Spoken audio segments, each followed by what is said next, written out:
we are focusing on Canada today, and there is interesting proposition from the Canadian government how they are becoming the hub of global investor. And for specific, we're talking about government of Ontario, how the government attracts, say, over 60 billion investments in tech, in electric vehicles, in new technology, and it's becoming the global hub. To talk about such investment between India and Canada, and specific to the Ontario, we have somebody from the government of Ontario, Victor Fedeli. He's a Minister of Economic Development, Job Creation and Trade from the government of Ontario, Canada. Welcome, sir. And to begin asking you, as I said, specific to Ontario, when I start with the discussion, it is becoming a global hub for investors. What are the key elements that attract Ontario? Why people invest there in Ontario? Why it is so important now? First of all, thank you for giving me the time and this wonderful opportunity to meet you and to be able to talk about Ontario. It really is that we are open for business, and it's not just a slogan. We really mean we are open for business. We do everything we can to attract businesses, but it's really about the people. And we have such a highly skilled, highly trained workforce and a continually available workforce that just makes companies want to come to Ontario. Perfect. And when I read recently, of course, you have expended a large investment, significantly coming in Ontario. It is because of some of the specific policies which Ontario government has for the global investor. And if I talk particular in the context of India, Mr.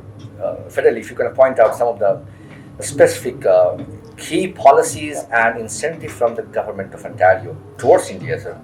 It started some years ago when the former chairman of Chrysler, at the time, that's what the company was called, was asked whether they're going to be expanding in Ontario, and he said, no, the cost of doing business is too high. And so when our government took over in 2018, our premier said the very first thing we need to do is lower the cost of doing business. So we began, there's something that's called the workplace safety insurance. It's like a workers' compensation that every company pays. But it was so heavily overfunded that we were able to reduce that fee to companies by 50%. That's $2.5 billion in savings every year. On top of that, we added an accelerated capital cost allowance, which means you can write off your new equipment in year. That's about $1 billion savings. Then we reduced energy rates for industrial and commercial businesses by 16%. That's about more than $1 billion in annual savings. And the list went on and on. We cut red tape and reduced the burden. All together, all of these incentives all the levers that a government could pull added up to about $7 billion of savings to businesses every year. And so we put that out in the window to the business community worldwide and said, look at Ontario today. You loved us, but now you're really going to love us because the cost of doing business here is so much lower. And in the same spirit, Mr. Fedeli, when I talk about how do you look at India as an attractive or possible destination for investment from the government of Ontario, and if talked about the larger country as a Canada, how do you think India is driving this particular investment growth, and what makes you come here and say this is a country I should invest and the focus area if you talk about? Well, there's two things. First, we have about 70 companies from India that are invested in Ontario, and we have 2 or 3 dozen companies from Ontario that are invested in India, like Brookfield Properties or the Ontario Pension Fund, the Teachers' Pension Funds. These are large funds that look for growth opportunities. And here in India, the growth and the changes, every time you come, you see an improvement, and you know that money is being spent in infrastructure, and all that infrastructure takes money. So there's good investment opportunities here in India for Ontario companies. So you find all the favorable policy intake as far as the investment is concerned from the foreign say, partners and country like yours? I, Or you see some of the challenges in terms of investment that could be perhaps in a way done to attract more investment in India? If you have your suggestion on this. well, I would think that those decisions would be made by the individual companies, and obviously, when you see the tens of billions that they are investing, they have made that decision. It's not a government of Ontario decision. They have made their individual decision where to invest their money, and they seem to be extremely satisfied coming here and investing in infrastructure in India. And so we congratulate them on those investments. Meanwhile, we're also looking at investments from India that can be continued to be made in Ontario, the ones that we've seen. Minister Fedeli, I see some of the very interesting innovation taking place, especially in Canada, and then be specific to that, your part of the world in Ontario. Some of the new area of innovation is taking place, which is about EV technology. It's a huge thing as India. As a country which is based on the fossil fuel is trying to sort of re-engage in the economic process. How do you see some of these areas you can collaborate and invest, cooperate and make difference, especially these particular advanced new technology? If you can talk about on these lines, sir. Well, Ontario is becoming one of the world's hubs of electric vehicle development and electric vehicle battery development. We have the beauty of having a province that has the minerals in the ground in northern part of Ontario and the auto production in the southern part. So Ontario is the only province in all of Canada that makes automobiles. We have 5 different automotive companies in Ontario. So we're the only jurisdiction in all of North America that has 5 different automotive companies making vehicles. So this shift to electric vehicles, we have the lithium, the nickel, all of the minerals. Again, Canada is the only jurisdiction in North America that has all the minerals required to make a lithium-ion battery. So we have the mines in the north. We're encouraging the development now of making lithium hydroxide, which is necessary for the battery, to be made in the north. So we are out right now worldwide attracting 1 or 2 companies to invest in lithium hydroxide facility. Then we now have already landed LG Energy Solution, who are building their facility, $5 billion facility to make batteries. We have Umicore from Belgium to make the cathode. We're looking for a company to make anode, separator, and copper foil. And we have, in the last 22 months, attracted $16 billion of EV investment in Ontario. It's a great investment and truly in the right direction, Minister Fedeli. But again, I would ask you, with such a expanse of your ecosystem, especially, and these area which is very vital for our country and economic growth, basically, how would you cooperate?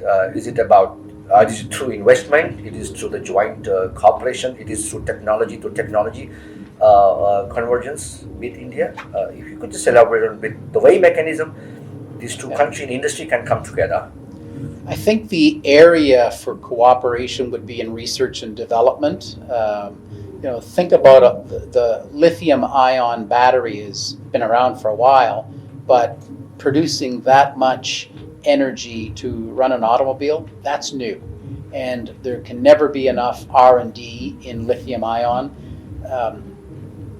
Or another area can be for companies to invest in Ontario. The minerals are in the ground. You're not going to be able to, you can't magically transport them to India. So if India wants to participate in that aspect of it, they need to be in Ontario investing in the ground in the lithium and to help get it out of the ground.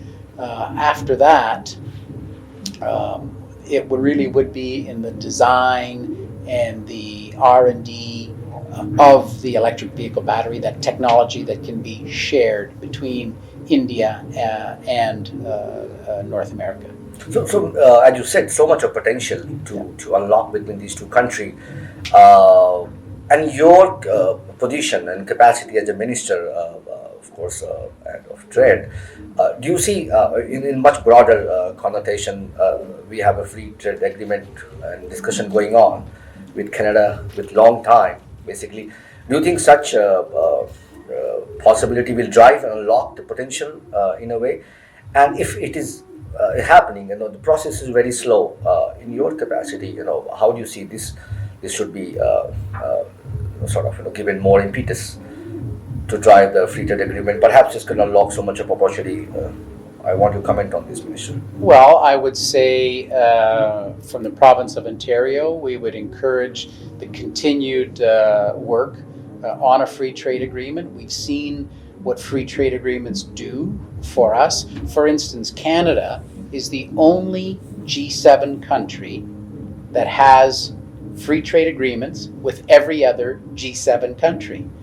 Right now, Canada has 50 free trade agreements around the world. Okay. We have free trade agreements with 50 countries. 50 countries around the world.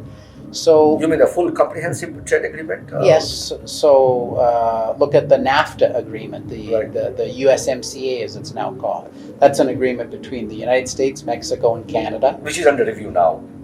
which is through its review since last July. Okay. So it's called USMCA. I still call it NAFTA 2.0. Right.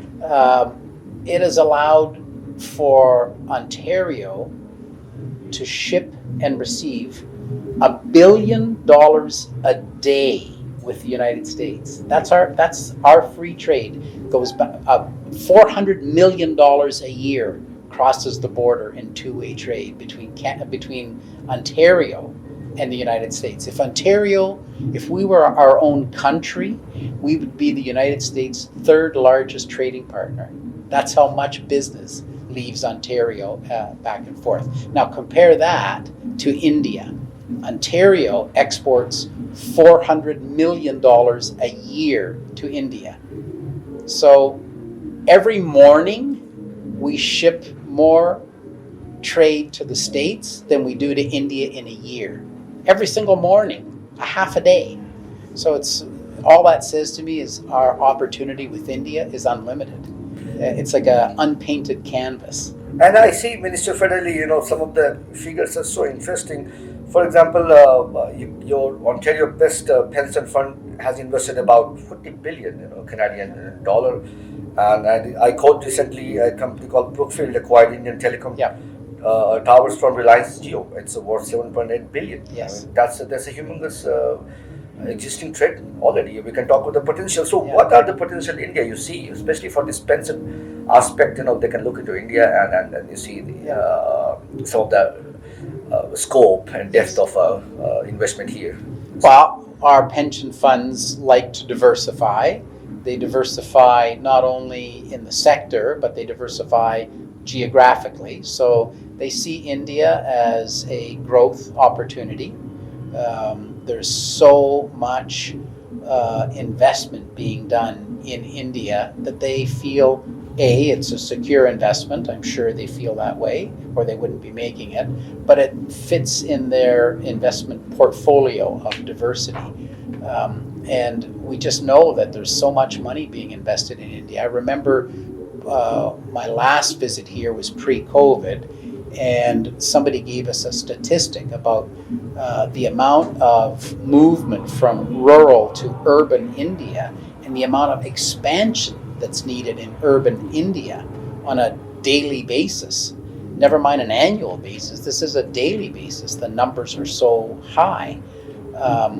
In fact, it would be, if you took the capital of Canada, the city of Ottawa, you would need that much infrastructure to satisfy the city of Ottawa basically every day till 2050.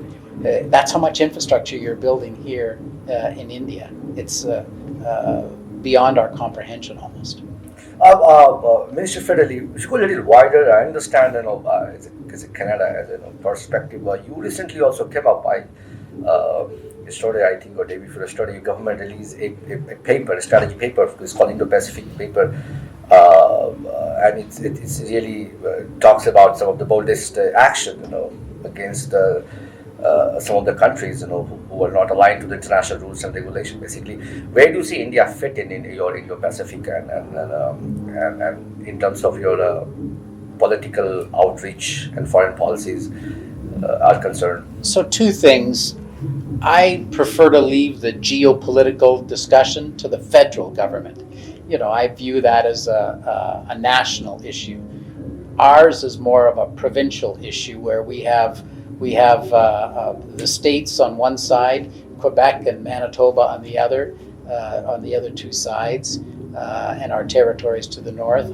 So I prefer to leave the geopolitical to them. But I will say, when I travel the world, this is my 8th country since the election in June, and I've heard two messages from every country we visited, including here in India. The first is, in this world that's filled with turmoil right now, from a pandemic that we've left to the war, it's filled with turmoil, and they view Ontario as a sea of tranquility.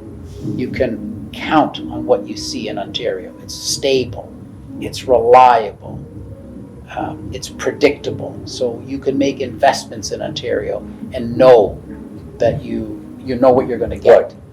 The other word we hear is safe. They know that if you send your kids to Ontario, they're going to be safe. If you have your family here, they're safe. If you want to make an investment here, it's safe. And so, that's where I see Ontario fitting in. I do agree in with the world you, and you talked about so much of potential, but some of the perception, lead to create negative vibe, and that hampers the trade and bilateral relations between the two countries. I also understand, that Ontario has one of the largest Indian diaspora, perhaps, and sometimes we hear the news from your country, the protest, which takes the shape of anti-India. Do you think that does hamper the investment climate, the bilateral relation between the two countries, or it's more of a perception? You're talking about. What is the reality from Ontario if you're talking about? I would say, again, I would leave the geopolitical discussion to the federal government. It's for them to weigh in on. But I would also add two things. Yes, 900,000 people of Indian origin live in Ontario. It's a small version of India, but certainly a wonderful addition to the province of Ontario. But we also have 75,000 Indian students who come every year to be educated in the province of Ontario. So, it appears that it's a great place for families to immigrate. It's a great place to send your kids for a Canadian education. And we hope that some of them stay and work with us for the rest of their lives. Minister, coming perhaps, I want to understand more, since we got a lot of range of cooperation there in the bilateral trade. But one area which I want to understand from you is a defense cooperation. I'm aware of Canada has some of the fantastic defense ecosystem, aero engine ecosystem there, some of the advanced defense technology you have. Where does Ontario fit in terms of the defense cooperation? What are the scope? Are there defense industry which is willing to cooperate with India? You see some of sort of potential in the defense collaboration with India, while India is also looking for such key cooperation technology. We are still the largest importer of defense. In Ontario, we are still one of the manufacturing leaders in the country. It's where most things are produced. Again, that's more of the federal government issues that you're referring to. We make aircraft in Ontario. We make commercial aircraft in Ontario. We're not a province that builds a lot of defense equipment. We build commercial aircraft. The Bombardier builds their global 7500 business jets, but we don't make a defense product like that. Thank you. This is Minister Victor Fedeli is talking about greater Indo-Canadian bilateral relation. He welcomes trade investment from each other and forging a new ties between two countries. This is Manish Kumar with my cameraman Hilal Bir. Thank you, sir. Thank you.